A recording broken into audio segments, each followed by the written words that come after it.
So behind me you can see my turtle tank. I have a musk turtle named Ollie. He was a rescue. He was rescued from an extremely tiny tank. It's about 60 litres, if that. And he is quite big for a musk turtle, so he needed a much bigger tank. Hence when I got him, I first upgraded him to a 120 litre tank, and he is now in a 260 litre tank. It's really good. I love the tank, looks really nice, but as you can see it's currently a bit of a mess. So today I will be cleaning it. So I'll get everything ready to clean the tank, and I'll take the top of the tank off.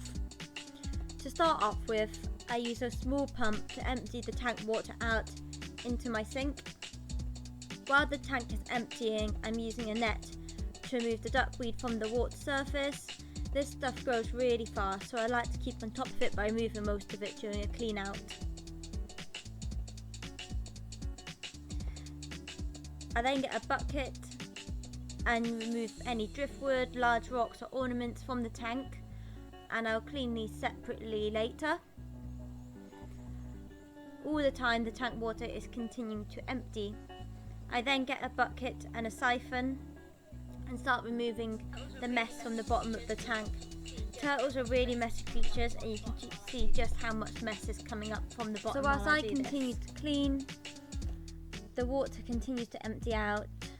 I use the little pump to empty out the water because it saves me having to lug the heavy buckets back and forth. It takes a bit of time to empty out because it's not a fast pump, but equally I'm not spending time hefting water about, so I find it a lot easier. Cleaning wise, I do a spot clean of Ollie's tank every week. I do a deep clean each month, but I do a full on clean out like this about once a year or so. Musk turtles, although sold in pet shops as tiny little turtles, as low maintenance, they're actually quite high maintenance. They are extremely mucky. I always say you'll have all the work of a tortoise and a fish tank at the same time. That said, they do make great pets, and I absolutely adore Ollie.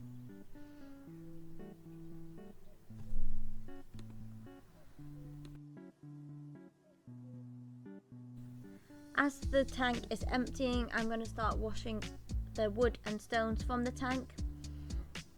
I wash them in the kitchen sink just using warm water and a scrubbing brush. Ollie loves having lots of woods and rocks in his tank. He uses them as ledges when he's getting up to the surface. He uses them as resting spots, and he also likes to hide under them at times when he's feeling a bit antisocial. So he has a whole selection of big bits of wood, small pieces, different rocks, all different stuff just to keep his tank a bit more interesting.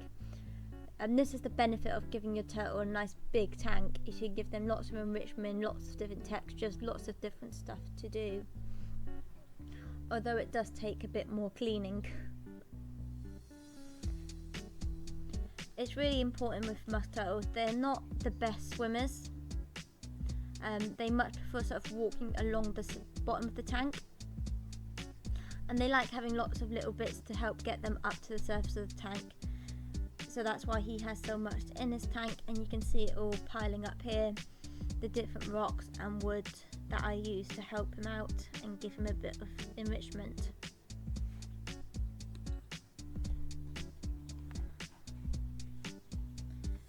The water is now getting lower, and you can start to see Ollie moving around in the tank. He's probably not too happy about being cleaned out.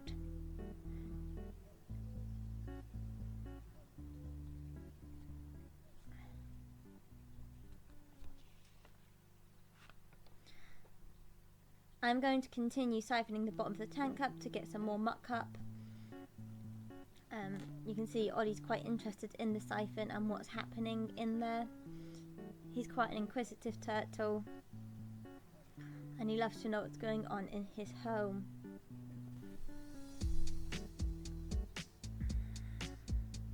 All this time the water continues to empty out.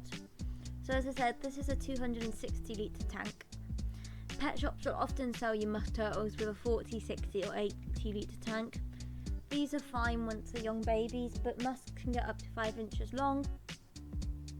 and they need much more space than that. Each musk is individual in what they need. You can read online about lots of rules about their space requirements, but I think this is a great size for Ollie.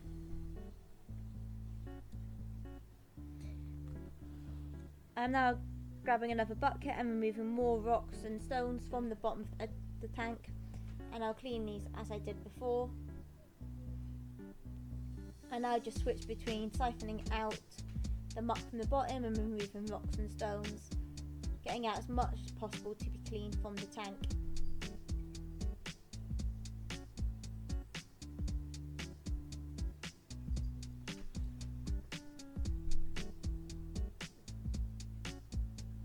You can see the water's getting nice and low now, and in a second we'll start the proper cleaning.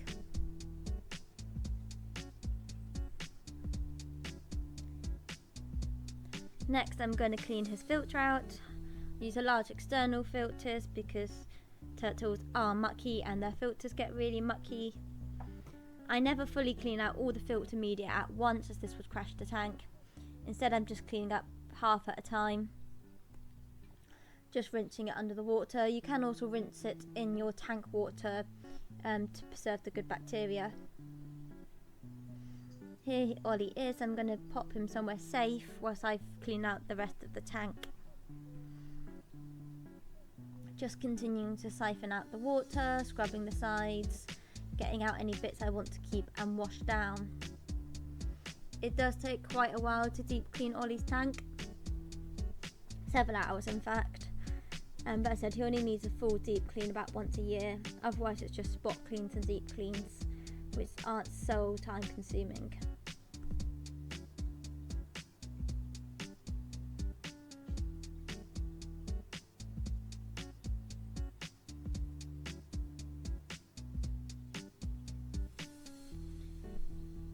So this is the tank with most of the water emptied. As you can see, it is a real mess. We're going to give this a good scrub to get it nice and clean for Ollie. I removed the rest of the stones and any substrate I wish to wash and reuse.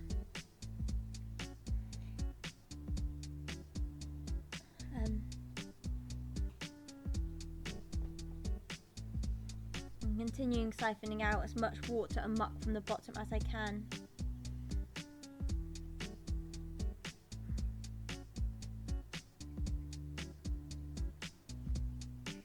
I'm moving all the substrate to one side to make it easier to remove later. This also lets the water pool to one side so I can get more of that out as well. Here I'm using a rubber dustpan and brush and double bags to remove any old substrate which I will throw away. I try and reuse as much as I can, but some of it is so mucky it just has to go. So I'm scooping this all out. And always double bagging it because it's actually quite heavy because it's quite waterlogged.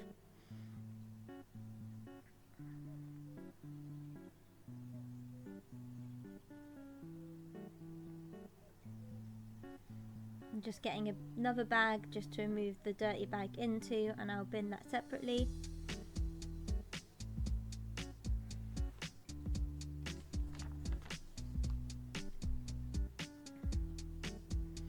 I then start to pump a small amount of water back into the tank whilst I'm cleaning down the surfaces and everything.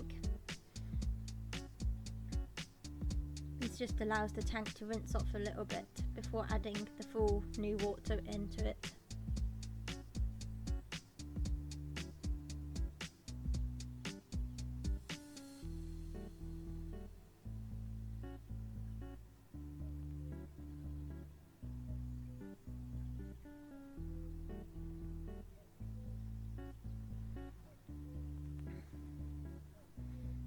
So whilst that's doing its job, I pop the filter back in, and I'm now starting to scrub down the sides and the platforms. I use lots of different tools in order to wash it down. I use a normal scourer sponge. I've got a couple of cleaning tools which I also use. I continue to siphon the dirty water out whilst pumping other water back in. Here you can just see him scrubbing down the sides, scrubbing down his platforms, He's got a custom built background, so it never gets 100% pristine, but I quite like the naturalistic look. But we just want to get a lot of that muck and grime off. You can see here it's still quite dirty water at the bottom, so that's why we put new water in while siphoning old one out, just to give it a good rinse out.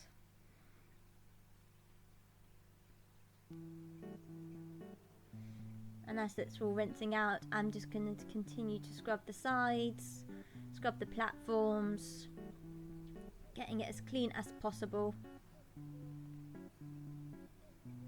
And this is the bit I kind of like. I quite like scrubbing it all out. It is quite therapeutic.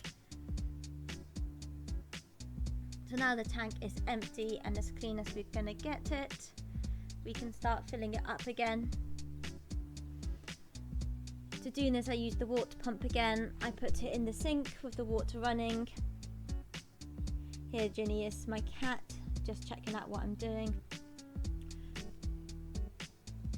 And I'm starting to put some of the rocks and stones back in. I quite like rearranging it, giving Ollie a nice new setup. So I've got some large rocks for him, creating a bit of a raised area in one end of the tank. I've also got some fresh rocks for him. And then finally I've got some sand to add in, along with a new light up air stone. I try and give Ollie lots of different textures, lots of different environments, just to make it a bit more enriching and interesting for him. Here I am just getting any sediment up from the rocks. Whenever you add new substrate in, you always get a bit of sediment coming up, so I just try and remove that using the siphon and using the net. I'm just going to continue doing that, try and getting it all as clean as possible.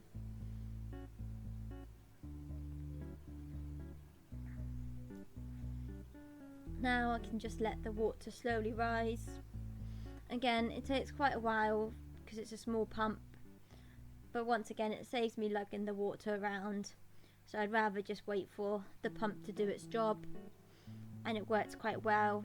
My kitchen's not far from my tank, so it's not too much for the pump to do.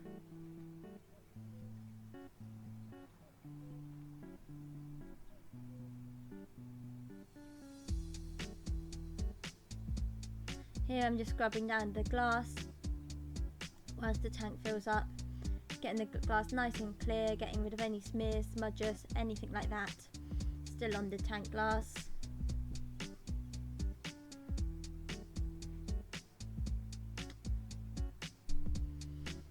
And slowly the tank will fill up.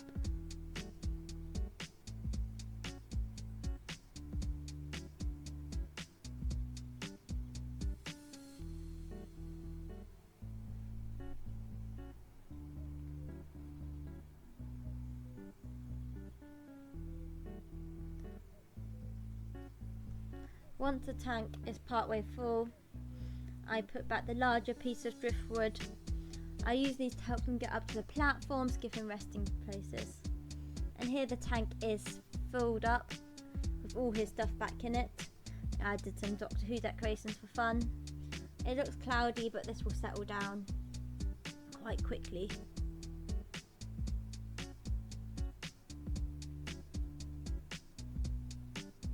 And here's Ollie back in his tank. As you can see, he's already knocked some stuff down to make it his home. He always likes rearranging stuff, but he looks quite comfortable. The tank settled down nicely. It looks lovely and clear. He's got lots of ledges, lots of places to hide, and a nice little open bit if he did want to swim. Quite happy with how his new tank is laid out, and hopefully Ollie is as well.